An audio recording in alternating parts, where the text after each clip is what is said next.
പൊന്നാ ഇവിടെ നമ്മളൊന്ന് വീഗാലാൻഡിൽ പോകാൻ വേണ്ടി പോവാണ്. നമ്മുടെ കമ്പനിക്കാർക്ക് ഒരു സർപ്രൈസ് കൊടുക്കാനായിരുന്നു പ്ലാൻ. റെയിൽവേ സ്റ്റേഷൻ എത്തി. അവന്മാരൊന്ന് ഫൈൻഡ് ആക്കണം. നമ്മൾ വന്നിട്ട് ഇവിടെ വന്നിട്ടുണ്ടെങ്കിൽ അവരറിഞ്ഞിട്ടില്ല, അവരറിയാണ്ട് ഡീൽ ചെയ്യണം. ഇങ്ങനെ നമ്മളോട് ഒളിച്ച് നിൽക്കുന്ന നോക്കുമെന്തോ നോക്കാം, കണ്ടറിയാം.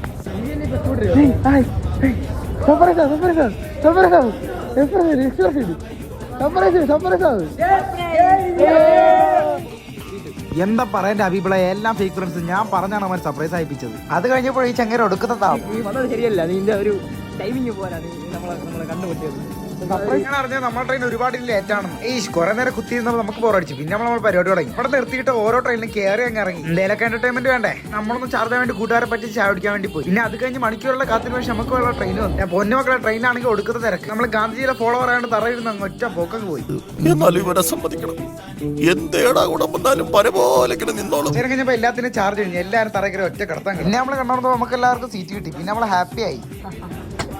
പിന്നെ അടിയും ബഹളവും ഗെയിമും ഒക്കെ ആയിട്ട് അടിച്ച് പൊളിച്ച് ചില്ലായിട്ട് നമ്മൾ പോയി. ആ സൈഡിൽ ഇരിക്കുന്ന മാമ നമ്മുടെ ടീമിലുള്ളതല്ല കേട്ടോ. എല്ലാവരും ചാർജ് ഇവന് മാത്രം പടച്ചോൻ ചാർജ് കൊടുത്തില്ല. ഇവൻ ഫുൾ ഓഫ് ആയിരുന്നു. ബാക്കി കിടിലൻ പാർട്ടി ഇനിയും വരുന്നുണ്ട്. അടുത്ത വീഡിയോ വീണ്ടും കാണാം. ശരി, എന്നാ മാസ് സലാമ.